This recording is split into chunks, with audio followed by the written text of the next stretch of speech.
member of the team MVP. This guy is quite the MVP. He is MVP Keen. Couldn't think of something that was like the opposite of Keen, so I couldn't do the joke I promised to do earlier. Down here at the bottom left, member of Team FX Open and the Foyu clan, he is Leenock Foyu. Leenock Foyu, otherwise known as the Leenocktopus. I know you had some good openings for the last two. After this game, we'll have a 2-minute break, and you can think of someone. I know. I just I was like, well, what do you say about Keen? It's like this guy's not Keen because he is MVP Keen. I believe Keen is also a soda brand in Korea. Yeah, you're right, actually. You need to try that at some point. Keen's gonna 2-rags here, 11-11 2-rags. The scariest thing a Zerg player can ever scout. Yeah, but he is actually going to be able to scout this soon. He did send out the drone. A lot of Zerg players will just send out the Overlord and that's it.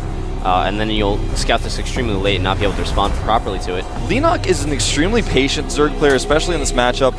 He's the one guy I think that can hold a hatch first against this quite calmly and patiently and come out on top. He's doing a little bit of harassment at those barracks, but he's going to go for the hatch first. He's going to make his pull immediately because he knows that he's got to get that out ASAP.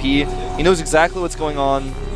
Yeah, and this drone did a little bit of damage to the SCV. He wants to try to make it as weak as possible for it before it gets to the base to start doing any scouting. He's not going to be able to kill it, obviously, but it just makes it a little harder for that SCV to stay in the Zerg base longer than it really wants to. Keen's sending several SCVs out here, actually sending the weakened SCV back home, so you can send full health, full HP SCVs, except this one. This is the one that Leenock knows about the drone. Needs to stay out here, though, because he knows he could potentially get bunkered. Yeah, and that first drone is probably going to turn into a spine crawler. He needs to get up that defense as quickly as possible.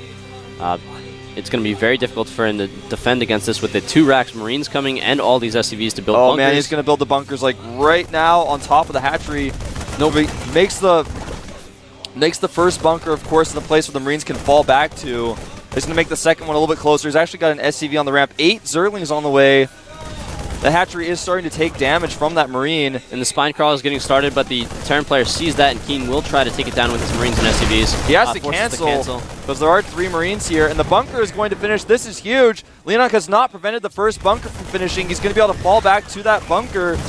The Zerglings are going to try to get out. They're going to try to get out to kill reinforcements, but with this many Marines here, it might just be enough. Yeah, with the bunkers in the position that they are, Keen doesn't really need to take down that spine crawl anymore. He just needs to take down this hatchery as quickly as possible. He can drop his Marines into these 3 bunkers that are building and still be able to hit the hatchery as it's completely undefended right now. And the Zerglings are coming back home, but this is looking really bad for Leenock.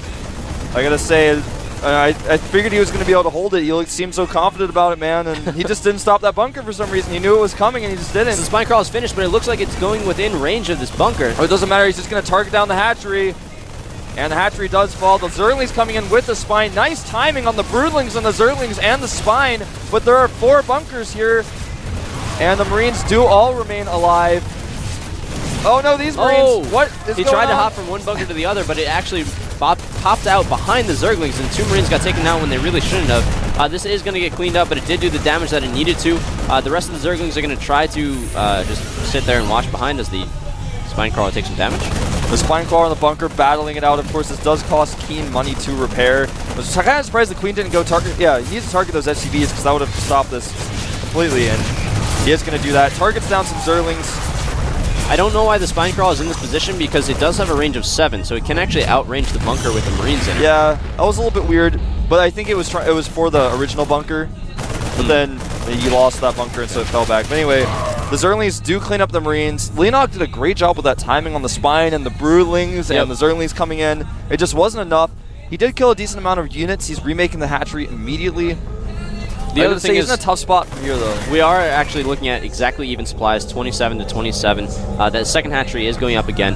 While it looks like the Terran did a ton of damage taking out the hatchery, he did, but it's not a game-ending damage quite yet because the Terran needs to invest so much in getting those 2 early barracks to be able to make that push work, and there's so much money being invested into the bunkers. It makes it almost even. I'm not saying that it's not Terran favored at this point, but it's not over yet.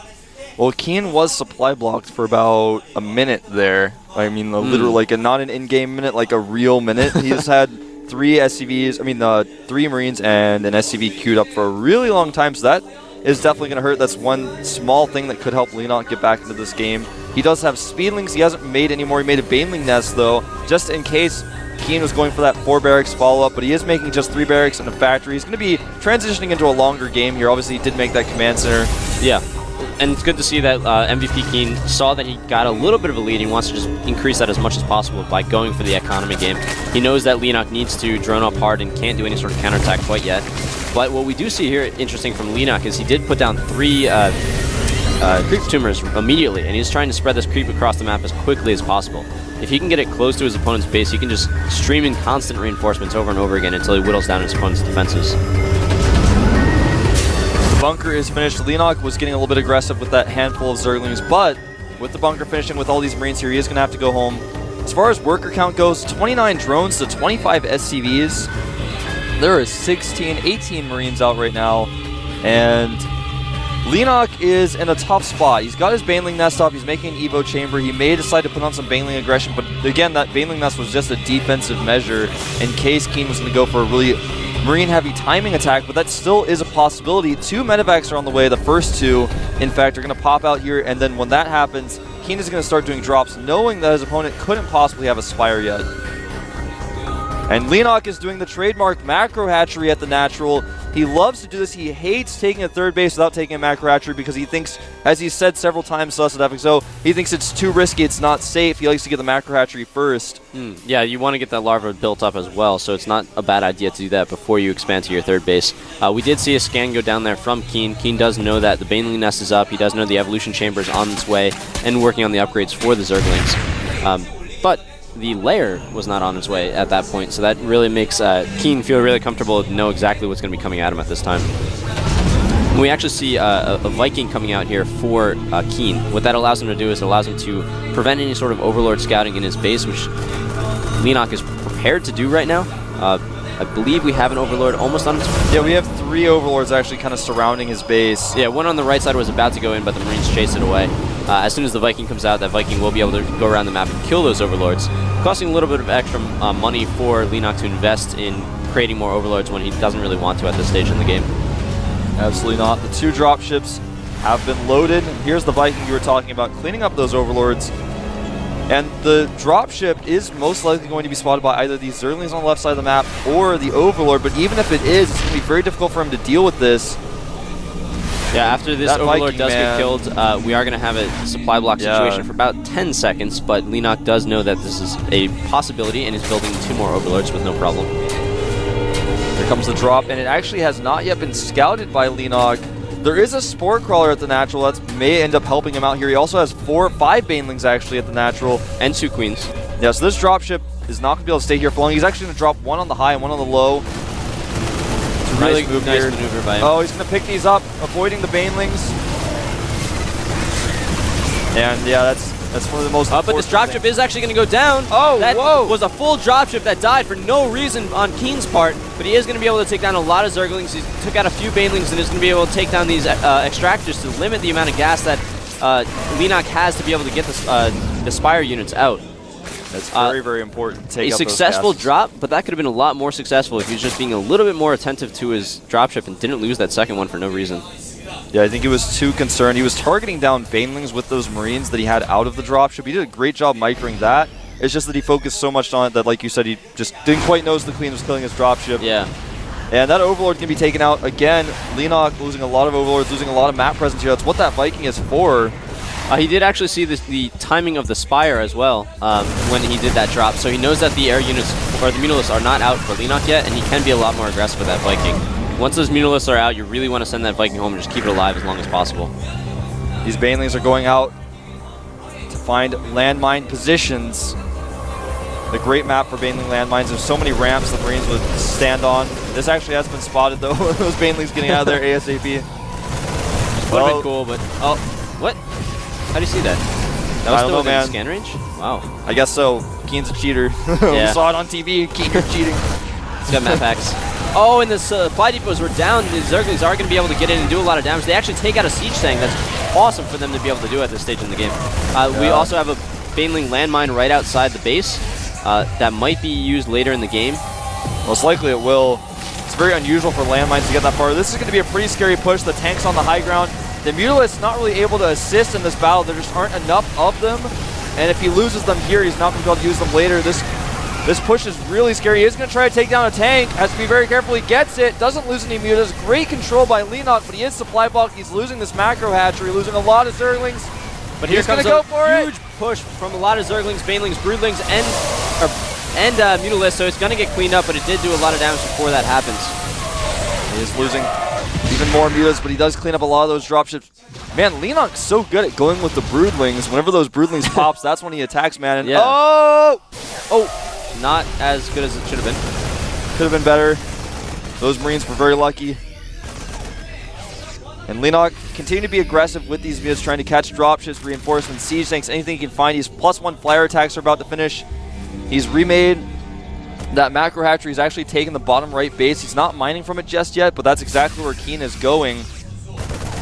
Yeah, there's one Zergling there to know that the army is coming so you can react. It's really good to have those Zerglings all over the map so you know the movements of your opponent, but it's not really going to be able to do any sort of damage at that time. Mutalisk trying to find that army yet again. Coming over here to help defend this hatchery, but this force of Keen is pretty strong. He's going to try to use these Banelings as landmines. Does Keen see them? I don't think he does! Not a lot of Marines being taken down. That's just enough for Leenock to clean this up. The rest of the Banelings come in and clean it up completely. The Queen just bops that siege tank, takes it out. Get out of here, burrowing King. the Banelings instead of wasting them on the siege tank when you had the Mutalisk there to clean up for no cost whatsoever. These medevacs are actually going to get caught as well. Nope. No, I didn't quite see him. He actually didn't see the medevacs with full of units either that aren't going to drop. They thought about dropping. Yeah, these Baneling bombs are doing a really good job for Leenock in this game. Yeah, Leenock's actually catching up in supply. He's only 10 supply down right now. He still hasn't fully saturated that bottom right base. But he's made so many attacking units, he's put on so much pressure that Keen hasn't been able to comfortably take a third. He's going to try to right now as he moves forward with these Marines. Smartly is scanning again so he doesn't allow Baneling bombs to do any more damage this game. So that does cost a lot of money to do every single time you're trying to move forward. Armory going up for Keen here. Another factory as well. So he's probably going to start adding a few Thors into his composition as well as getting vehicle weapon upgrades. Now he does have that third base pretty much secured. And when that happens, Leenock is going to want to take a fourth or at least be a little bit more aggressive. He's being very aggressive right now, but he doesn't have enough army to be really aggressive. And these Banelings unfortunately being caught. Some a little bit mutas of being meter caught damage, as well, yeah. but none getting lost at that time. Leenock's control of these mutas has been beautiful this entire game. Hasn't lost any unnecessarily, hasn't flown over any Marines. He might find these SCVs.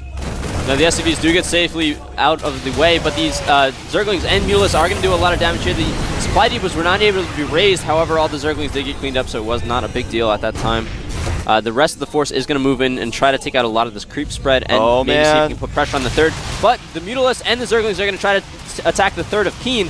Planetary Fortress finishes. It's going to be able to do a lot of damage to the Zerglings, but the thing is these Mutalisks here are going to prevent the turrets from going up, at least the top one. And yeah, but here's the other thing. Keen is going to take out Leenock's third base during all of this, so the planetary will go down, but Leenock is going to lose his hatchery. He's burrowed his drones, and he doesn't save the planetary. Anyway, the hatchery has gone down, so both players losing their third base. The drones have not been scanned. He's not concerned about those drones. He wants to continue to be aggressive. There are a lot of Banelings and Speedlings, though, at the natural. Attacking that location would be folly. So he's actually going to try to go in the back door here. He's going to just elevate her up so he can keep that It's the mega drop. Successful advantage. The Zerglings and the Banelings can't get to those siege tanks, but the siege tanks still support the drop that's going on. Smartly leaving enough Marines behind to defend against any sort of Mutalisks that are coming from the back, which we see happening right now on the siege tanks. They are taking down some of these Marines, but they are taking heavy losses at the same time and are forced to pull back. Meanwhile, the Zerglings are not able to engage completely on these Marines in the main base until right now when they've got the full force together.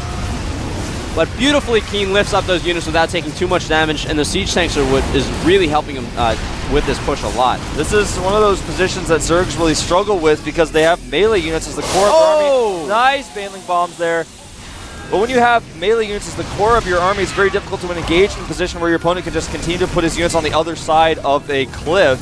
Yeah, but we also see that the Marine numbers for Keen here are very, very low. These Mutalisk can actually just run in here and take everything out if they want to. Instead, they're just going to whittle down the force and these Banelings running away. And these Zerglings could catch all these Marines. They're going to clean up at least most of those Marines, and now the Marines will fall to the Mutas. The tank falling as well, and Leenock taking a huge supply lead. He's up about 30 supply now. Yeah, that was really interesting to see how Leenock is using these Mutalisks very effectively to harass. He's keeping the Zerglings around the map to force Keen to keep his army together. And then he's also doing a really good job with these Baneling bombs that are just constantly hitting large groups of Marines every single time.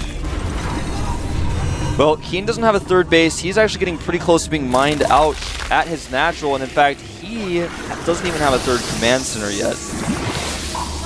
Game that was looking really strongly in favor of Keen from the beginning of that when he took out that hatchery. Just slowly moving back to Leenock's favor, and now is going to start accelerating even more. The third base of Leenock is back up and operational. He didn't lose any of the drones when the base got taken out, so it's very easy for him to get that back up to full mining potential very quickly. Keen does have a lot of Marines here that he keeps stimming. He only has one medevac. Well, he's about to have 0 medevacs as it does get taken out by those Mutas. He has no medevacs. Those Marines getting lower and lower on health every time they stim. Leenock just buying time here so he can get more and more Banelings out. And I gotta say, Keen is in trouble. He just is spending so much money on this attack that he doesn't even have a command center. He doesn't have enough money to make one. He's not gonna have one for a while. Here he goes! The Marines very bunched up. The tank's falling here. The Banelings rolling forward. There's so many Banelings. Keen losing all of his Marines, and Leenock, I think, has done it. He's come back, taking Keen out after Keen was able to kill his hatchery. Yeah, we do have a 50 supply lead for Leenock. Leenock knows that he has this advantage. He is containing Keen to only 2 bases. Only one of them is mining, and even then it's only out of 4 mineral patches right now with about... Yeah, he's going to have to, like, completely halt unit production if he wants to make another command center. He's got about 10 SCVs per mineral patch right now. He literally does not have enough minerals. He's got, like, 800 minerals left. So if he spends most of that... Oh, he's going to lose this drop. If he spends most of that money on, like, a Thor and, 8 Marines or something like that, then he's not going to be able to make a command center without long-distance mining. He's, like, out of money. Wow. He's down 70 supply. Beautiful play by Leenock in this game. Really interesting to see how he could come back from something so harmful from the beginning. Leenock's a very patient player. He likes to make that third hatchery before taking his third base. Something a Zerg player should do more often, because if you have that out, you can be much more aggressive and expand at the same time. You don't have to passively take that third base. Leenock controlling the map beautifully with his Mutalisk, a map that's very difficult for Zergs to use their melee units on because of the way the architecture is. Leenock has taken the gold even from here because he's so ahead. Keen cannot move out. If he ever moves out, Mutalisk will kill everything he has. And smartly, we see Leenock getting some other tech. He's getting the Infestor Pit right now. Even getting +1 Carapace for his flyers. He already has +2 weapons for those air units. Banelings being burrowed so that scans are being forced to use anytime that the Terran army wants to move out. It's really just slowly Keen is going to be choked to death in a moment here. He's going to destroy these rocks and go in the back as well with some Zerglings. Keen looks like he's going to move out. There are some Banelings here. Stimming all of his Marines, and there aren't any medevacs. He has to stim them, though. He has to chase. There are more Mutalisks than there are Marines in this situation. Yep. Does take a few of those out. 4 Infestors on the way.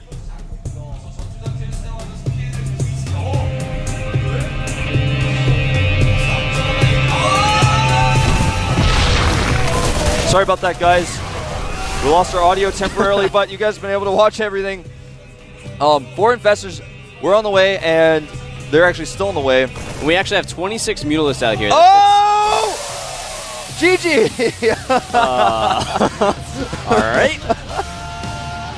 I was going to say there was as many Mutalisks as there were Marines, but then the Marines all got thrown away to this Baneling bombs right there. I think that game is definitely a clinic on how to use a Baneling bomb versus Marines. Yeah, absolutely. He knows it. He just kept doing it, and every time that they were about to be scanned and he knew it, he would also save the Banelings. He didn't do the style where you're just like, well, I'm going to do this and hope it works. Yeah. I'm just going to burrow it right in front of his face, and maybe he wasn't looking. Leenock actually burrowed them in the perfect places. And I can't stress you guys enough how patient Leenock was with his Zerglings. Even when his hatchery was being attacked, he didn't just go, oh, I'm going to try to kill this bunker. He saved his Zerglings, tried to cut off reinforcements. He made it so he didn't lose the game right there. Yep. Then he immediately remade the hatchery as soon as he held off the attack. His timings with the Broodlings and all of that, those were amazing as well, but that's not even what's important. What's important was he immediately remade the hatchery and then made a third hatchery before taking the third base. Because if you do that, you Yeah. have more larvae, you have more units, you can make more drones, you can make more of whatever you want. You don't have this hatchery that's really far away when your opponent has drops. I mean, you're not going to hold that. It's just not going to happen. Yeah, I think we really saw Leenock playing almost perfectly in that game after that hatchery went down right in the beginning. And we saw a couple key mistakes from Keen. So Keen had a huge advantage, but those little mistakes that he made, losing that second medevac in that first drop, losing a ton of Marines to Baneling bombs, just all around the map, just piled up, and eventually there was more Mutalisks than Marines out on the field, and that's just an indicator that Keen took GG. his third base way too late. And he made it like way late, then he had it for a while, and then he didn't float it over.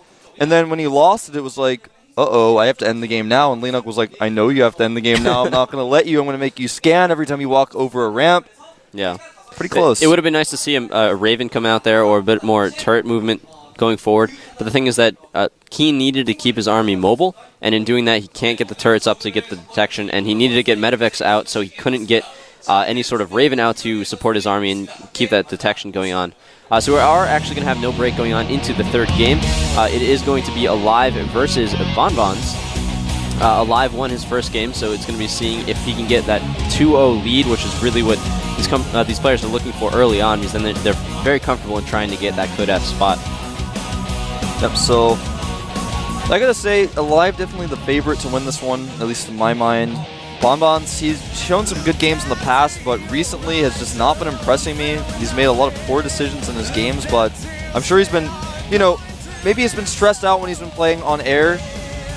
I don't know, but the truth of the matter is this guy has not been doing well recently, and he wants to get into Code S. Was in Code A, of course, this season after dropping down last season. He's definitely got a chance to make it into S today, but it's going to be very difficult for him. He's playing against Alive, who's a Code S veteran, and I think overall just a stronger player. He's definitely the underdog. It is also a TVP going around right now, and based on the meta game that's happening, it is possible for Alive to do that push that he keeps doing against the Protoss players, and if the Protoss goes for an early Nexus like they keep trying to do, it's very easy for him to win the game right there. Yep. If you're going to do that, gotta have Colossi. And if he's going to do that push, you might as well just cancel the Nexus. It's pretty much impossible to hold. What's Colossi, units, tech, anything other than a Nexus and one gateway. And just like 8 sentries that can't shoot Banshees. Yeah. Those are not very helpful. They can't shoot Siege Tanks either. Alright guys, we're going to jump into it. Alive versus Bonbons. It's Alive's second game. Bonbons is first here at the GSL Up and Down matches.